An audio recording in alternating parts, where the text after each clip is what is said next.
بسم اللہ الرحمن الرحیم۔ السلام علیکم ناظرین، میں آپ کو ایک اچھی بیوی اور ایک اچھی ماں بننے کے 20 سنہری اصول بتاؤں گی جن پر عمل کر کے آپ اپنی دنیا و آخرت کی زندگی کو خوبصورت بنا سکتی ہیں۔ رسول اللہ صلی اللہ علیہ وآلہ وسلم نے ارشاد فرمایا، دنیا فائدہ اٹھانے کی چیز ہے اور دنیا میں سب سے زیادہ فائدہ دینے والی چیز نیک بیوی ہے۔ سب سے پہلے نمبر پہ آپ اپنے شوہر کا اعتماد حاصل کریں۔ شوہر کا دل محبت سے تسخیر کرنے کی کوشش کریں۔ نمبر 3، لگائی بجھائی اور سنی سنائی باتوں سے پرہیز کریں۔ نمبر 4، شوہر کے رشتہ داروں سے اچھا سلوک کریں۔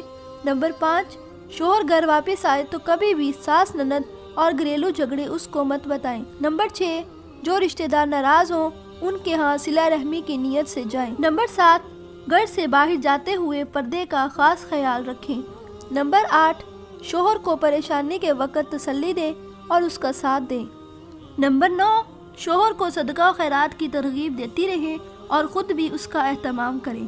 نمبر 10، کھانا پکاتے وقت اللہ کا ذکر کرتی رہیں۔ نمبر 11، شوہر کے گھر آنے سے پہلے سب کاموں کو وقت پر سمیٹنے کی عادت ڈالیں۔ نمبر 12، گھر کو صاف ستھرا رکھنے اور فون کو کم استعمال کرنے کی عادت ڈالیں۔ نمبر 13، اہم باتیں نوٹ کرنے کے لیے ایک ڈائری بنا لیں، اسے ایک مخصوص جگہ پر رکھیں۔ نمبر 14، شوہر کو حفاظت کی دعائیں پڑھ کے رخصت کیا کریں۔ نمبر 15، شوہر کے آنے سے پہلے اپنے آپ کو صاف ستھرا کر لیں۔ شوہر کی ضرورت پوری کرنے میں کبھی بھی کوئی تردد نہ کریں۔ نمبر 16، گھر کے اندر ایک جگہ مصلی کے لیے مخصوص کر لیں اور 5 وقت کی نماز اور قرآن پاک کی تلاوت کا اہتمام روزانہ باقاعدگی کے ساتھ کریں۔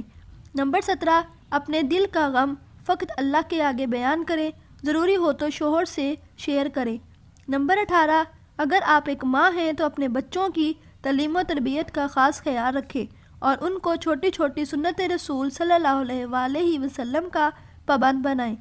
نمبر 19، اپنے بچوں کے سامنے آپس میں کبھی مت جھگڑیں اور نہ ہی رشتہ داروں کی باتیں بچوں کے سامنے کریں۔ نمبر 20، اگر خالق کی نافرمانی ہوتی ہو تو مخلوق اور شوہر کی اطاعت ہرگز نہ کریں۔ اللہ تعالیٰ ہر میاں بیوی کو ایک دوسرے کے ساتھ عزت و احترام اور محبت سے رہنے کی توفیق عطا فرمائے اور ایک دوسرے کے معاملے میں اللہ تعالیٰ سے ڈرنے والا بنائے۔ آمین ثم آمین۔